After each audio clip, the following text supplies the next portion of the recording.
Ça devait être un voyage de 8 jours, mais cela fait désormais 2 mois que 2 astronautes de la NASA sont coincés dans l'espace. Coincés à bord de la Station spatiale internationale. En cause, le vaisseau chargé de les ramener sur Terre qui ne fonctionne pas. Aviv Afride, vous êtes la correspondante d'Europe 1 aux États-Unis. Ce vaisseau a été fabriqué par Boeing.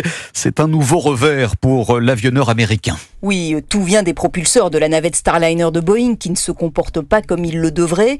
Des fuites d'hélium ont aussi été détectées. Pas question dans ces conditions de risquer l'accident en ramenant à terre les 2 astronautes. Les ingénieurs de la NASA et de Boeing sont à pied d'œuvre pour tenter de résoudre le problème, mais l'agence américaine commence à chercher des solutions de repli, y compris en faisant appel aux concurrents de Boeing, SpaceX et son vaisseau Dragon, ce qu'explique Ken Bowersox, l'un des administrateurs de la NASA. Les plus précautionneux d'entre nous sont inquiets de cette incertitude.